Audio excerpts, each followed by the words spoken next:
You aren't very persistent, Mr. Sulu. The game has rules. You're ignoring them. I protest, and you come back. You didn't come back. Hello everyone, I'm Johnny Johnson, and today we're taking a look at Mirror Mirror, a franchise-defining Star Trek episode, and one that still has a great influence in science fiction today. It's a great one, so let's check it out.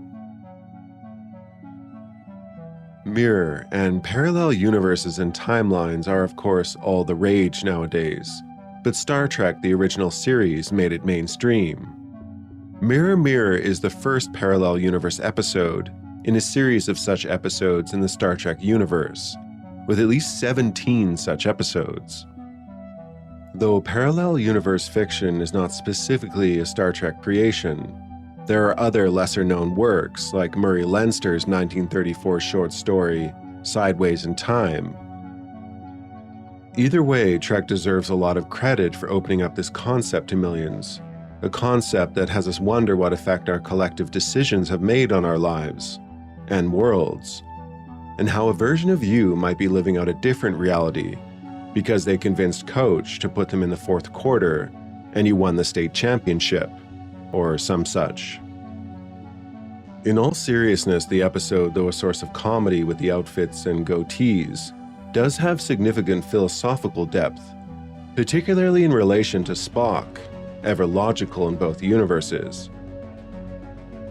Kirk appealing to Spock to fight for humanity and justice before he returns to his own timeline sums up the value of the episode.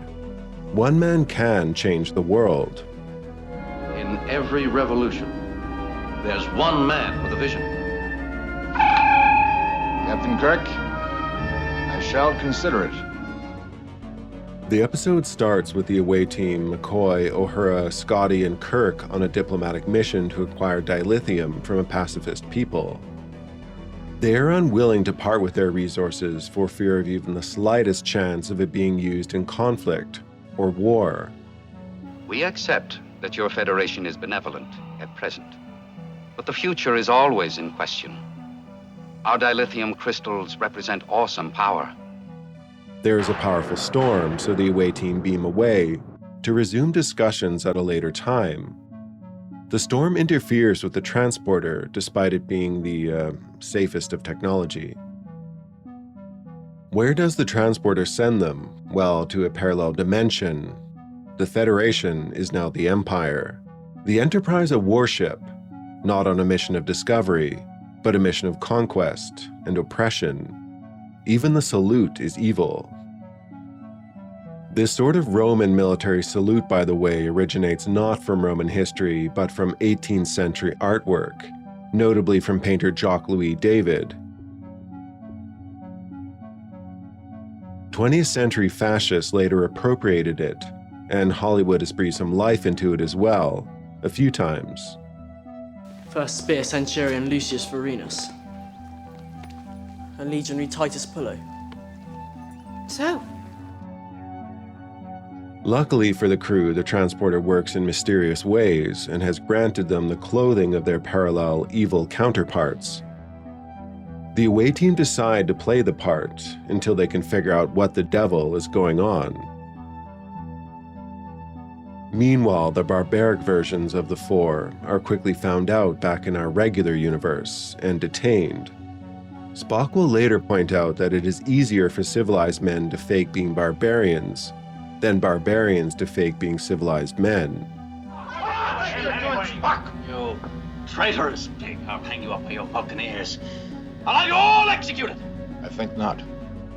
On the evil Enterprise, Kirk and the crew are discovering just how barbaric this reality is, and besides being disturbing, it is kind of fun, as it must have been for the actors to play around with these roles. Evil Sulu, with his facial scar and horniness for Uhura, steals many scenes. He sure knows how to put on an evil set of eyes.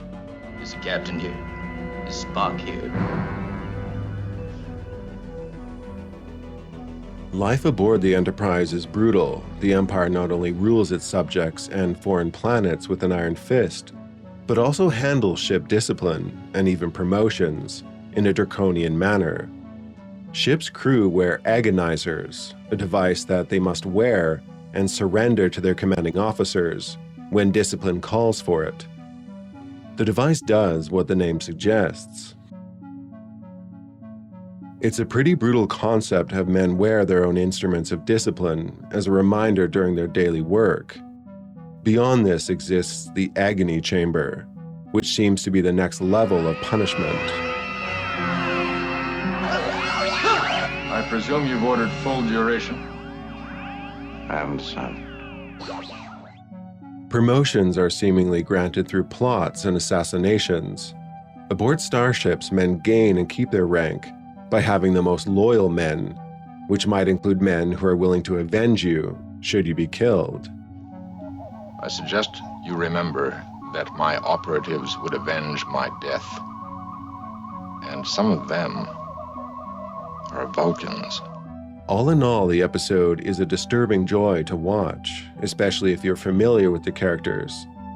But there's also some decent political commentary as well. Kirk, besides motivating Spock to be a single man who can make a difference, also highlights the lack of logic inherent in such a brutal, imperial militaristic society. The illogic of waste, Mr. Spock. The waste of lives, potential, resources, time. I submit to you that your empire is illogical. These systems of control are by no means efficient, nor have they been throughout history. One of my favorite small scenes that highlights this well is when Scotty, chief engineer, still needs thorough security clearance to carry out tasks in engineering. Do you have authorization from security, sir? Captain's orders. I'll have to check with Security Chief Sulu, sir. Never mind. These fascist, paranoid states always require many overlapping securities. One can think of the political officers in the Soviet Union, or SS, Gestapo, and NSFO in Nazi Germany.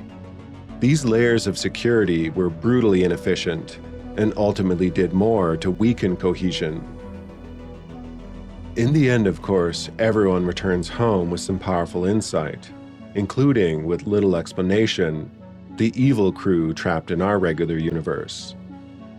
Kirk returns home with some added insight of a romantic interest from the Upside Down place. You got lucky. Space is full of kinks.